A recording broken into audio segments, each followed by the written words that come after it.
Welcome to my channel, everybody. You must be here for learning English.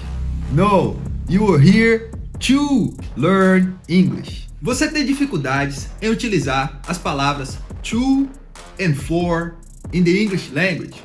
Bom, essas palavrinhas aí podem acabar sendo muito confusas, principalmente para nós que somos brasileiros, pois ambas essas palavras podem ser traduzidas como para. Mas não se preocupe, se você tem dificuldades com essas palavras, fique aqui até o final desse vídeo que eu vou esclarecer todas as suas dúvidas e vou te dar dicas práticas de como utilizar to and for in the English language. Percebe que no começo eu falei welcome to, tá correto. A gente usa a preposição to depois que a gente fala welcome. Já no segundo caso, em vez de falar you are here for learning English, o certo seria eu ter falado you are here to learn English, alright? Bom, nesse vídeo aqui você vai descobrir as principais funções do uso da preposição to, com algumas frases de exemplo para você pegar bem esse conceito, e também vamos debater o uso e a função da preposição for. Are you ready? Then let's go! Vamos começar falando um pouco a respeito da preposição to. Um dos principais usos dessa preposição aí tem a ver com movimento. A gente vai utilizar essa preposição para passar uma ideia de destino ou então de direção. Como assim? Por exemplo, eu poderia dizer I'm going to the beach. I'm going to the park. Ou seja, a praia, o parque é o meu destino, é a direção que eu estou indo. Usando esse mesmo conceito, a gente também pode falar de objetos. Por exemplo, I'm sending this letter to my mother. Eu estou enviando uma carta para a minha mãe. Outro uso também muito popular da preposição to é quando a gente vai falar de um limite. Por exemplo, most people work from Monday to Friday. A maioria das pessoas trabalha de segunda a sexta. And they usually work from 8 a.m. to 4 p.m. E geralmente eles trabalham das 8 da manhã às 4 da tarde. Percebeu?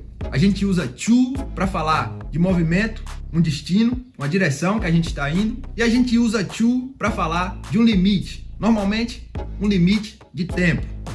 Uma outra dica aqui, bem interessante, a respeito da preposição to, que pouca gente sabe, é o seguinte. Normalmente, essa preposição aí, ela vai vir junta com os verbos give, que é o verbo dar. Normalmente, we give something to somebody, ou seja, tem essa questão do movimento, né? Você está dando algo para alguém. A gente também usa muito a preposição to com o verbo send, que é o verbo enviar, e o send something to somebody else. E também nem sempre é muito clara, né, essa questão do movimento. A gente também usa muito a preposição to com o verbo show.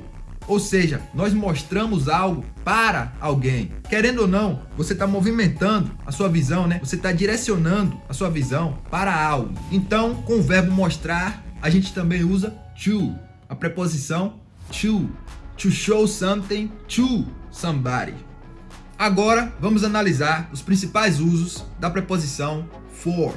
For, normalmente, a gente vai usar quando a gente estiver falando sobre algo que tem uma razão, um motivo, um benefício para alguma certa coisa. Por exemplo, eu poderia dizer exercising is good for your health. Ou seja, se exercitar é bom para a sua saúde, faz bem à sua saúde. Você se exercita para ser mais saudável. Ou seja, tem um motivo, tem uma razão, tem um benefício por trás do que você está fazendo. Seguindo essa mesma linha de pensamento, também podemos utilizar a palavra for quando estivermos falando de alguma ajuda que alguém está prestando para alguém. Uma frase muito comum, muito usada na língua inglesa seria Can you do this for me?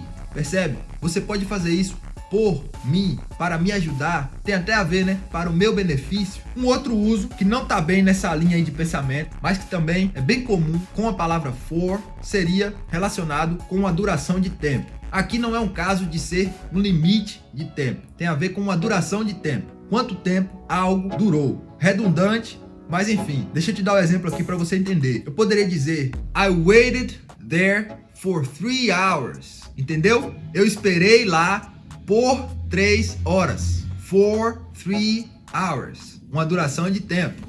Se você pegar esse conceito que eu acabei de te explicar aí, lembrando que to tem a ver com movimento, ou seja, tem a ver com alguma direção, algum destino, ou então um limite de tempo.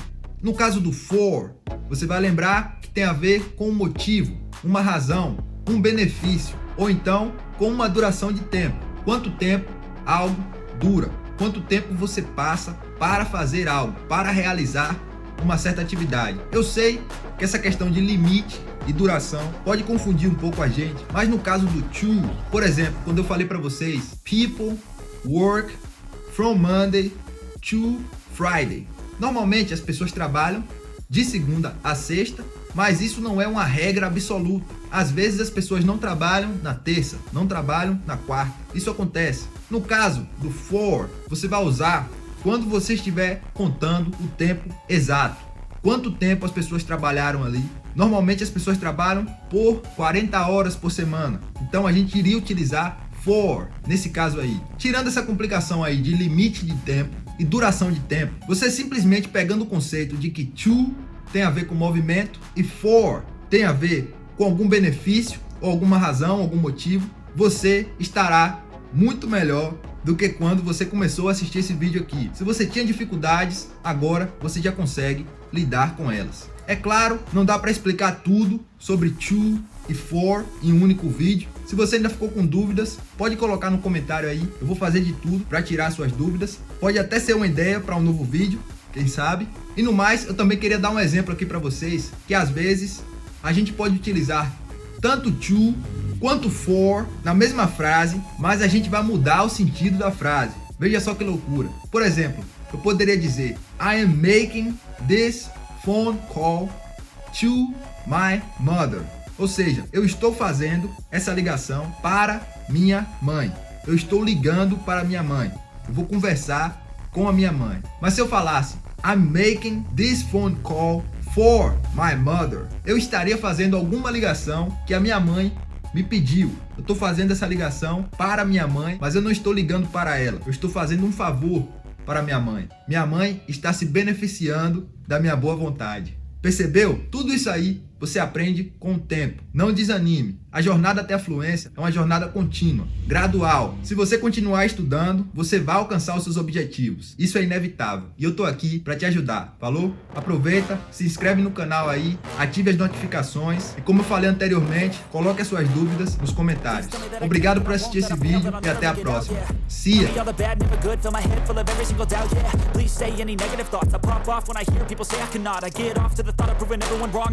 To the top, so you better back off and get lost. I'ma stay loud, stay proud, never running out, never heading south. I'll be spreading out, call it word of mouth.